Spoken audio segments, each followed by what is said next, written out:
صافی حضرات، کیمرہ مین، السلام علیکم۔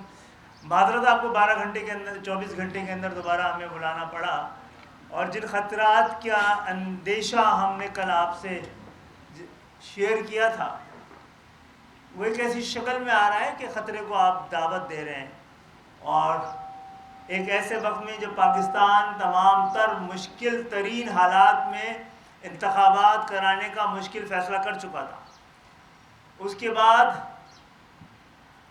نئی بحث چھڑ دی گئی ہے۔ اس میں خود ایم کیو ایم کا نام بھی لیا جا رہا ہے اور گواہ بھی بنایا جا رہا ہے۔ تاریخ کے صفحات کو بھی درست کرنے کے لیے آج آپ سے بات کرنا بڑی ضروری تھی۔ معاملہ یہ کہ یہ باتیں الیکشن سے پہلے کیوں نہیں کی گئی؟ الیکشن کے نتائج کے بعد یہ ایسی باتیں کرنے کی ضرورت کیوں محسوس کی گئی؟ کیا یہ محض سیاسی مفادات سے جڑی ہوئی چیزیں نہیں کہلائی جائیں گی؟ تاریخ اس کو کس نظر سے دیکھے گی؟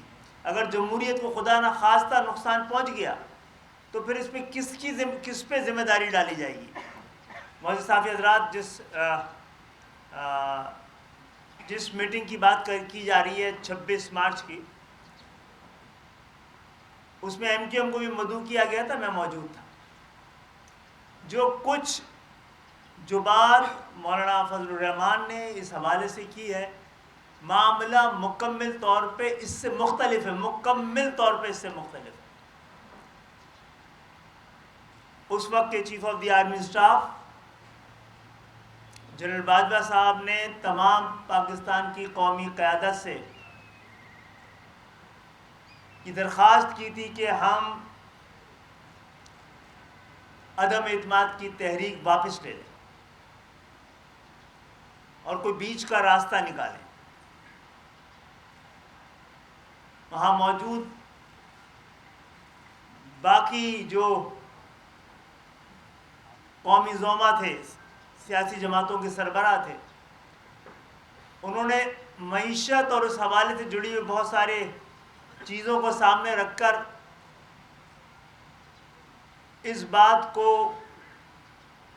سے مختلف بات کی، اور ایم کیو ایم نے بھی ایک تجویز دی تھی جس کا یہاں پر دینا ضروری میں نہیں سمجھتا، لیکن میں اس بات کی وضاحت کر دوں کہ باجوہ صاحب نے عدم اعتماد تو پیش ہو چکی تھی، اس پہ تو بات ہو رہی تھی، اس پہ تو کام ہو رہا تھا، یہ بات اس سے پہلے کی جا سکتی تھی، مہینے 1.5 مہینے پہلے۔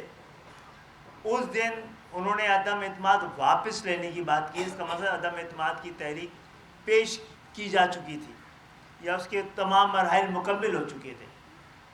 اور پھر ایک بار پھر اس سے آگے اگر ہم نے اور آپ نے بات بڑھائی تو آپ جمہوریت کے لیے کوئی موقع کھو نہ دیں اور ایسے حالات پیدا نہ کر دیں کہ جس کے بعد ہم بہت عرصے تک یہ ووٹ جو ڈال دیے گئے اور جو نتیجہ جو آ گیا ہے، 2018 میں ہمارے ساتھ اس سے زیادہ برا ہوا تھا۔